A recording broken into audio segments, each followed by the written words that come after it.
Oi, gente, hoje estamos aqui para mais uma história e hoje é a história mais famosa deste livro aqui, que é O Conto dos Três Irmãos. Então, bora nessa.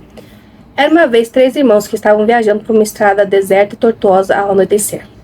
Depois de algum tempo, os irmãos chegaram a um rio fundo demais para vadiar e perigoso demais para atravessar a nado.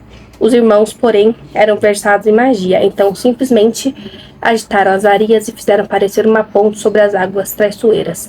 Já estavam na metade da travessia quando viram o caminho bloqueado por um vulto encapuzado. E a morte falou. Estava zangada por terem lhe roubado 3 vítimas, porque o normal era os viajantes se afogarem no rio, mas a morte foi astuta. Fingiu cumprimentar os 3 irmãos por sua magia e disse que cada um ganhará um prêmio por ter sido inteligente o bastante para lhe escapar. Então o irmão mais velho, que era um homem combativo, pediu a varinha mais poderosa que existisse. Uma varinha que sempre vencesse os duelos para seu dono, uma varinha digna de um bruxo que derrotara a morte. Ela atravessou a ponte e se dirigiu a um vetusto sabugueiro na margem do rio, fabricou uma varinha de um galho da árvore e entregou ao irmão mais velho. Então o segundo irmão, que era um homem arrogante, resolveu humilhar ainda mais a morte e pediu o poder de restituir a vida aos que ela levara. Então a morte apanhou uma pedra na margem do rio e a entregou ao segundo irmão, dizendo-lhe que a pedra tinha o poder de ressuscitar os mortos. Então a morte perguntou ao terceiro e mais moço dos irmãos o que queria. O mais moço era o mais humilde e também o mais sábio dos irmãos, e não confiou na morte.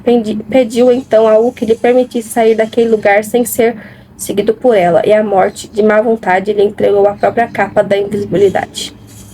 Então a morte se afastou para um lado e deixou os 3 irmãos continuarem a viagem, e foi o que eles fizeram, comentando assombrados a aventura que tinham vivido e admirando os presentes da morte.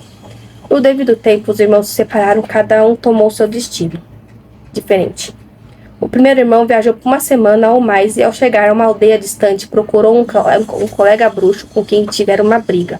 Armado com a varinha de sabugueiro, a varinha das varinhas, ele não poderia deixar de vencer o duelo que se seguiu.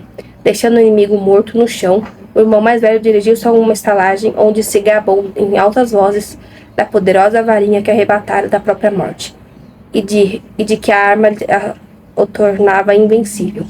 Na mesma noite, outro bruxo aproximou-se sorrateiramente do irmão mais velho enquanto dormia em sua cama, embriagado pelo vinho. O ladrão levou a varinha e, para se garantir, cortou a garganta do irmão mais velho.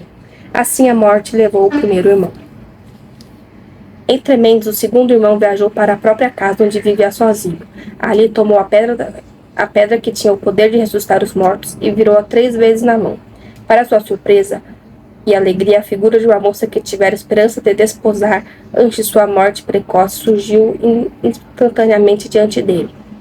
Contudo, ela estava triste e fria, como que separada dele por um véu. Embora tivesse retornado ao mundo dos mortais, seu lugar não era ali, e ela sofria. Diante disso, o segundo irmão, enlouquecido pelo desesperado desejo, matou-se para poder verdadeiramente se unir a ela. Assim a morte levou o segundo irmão.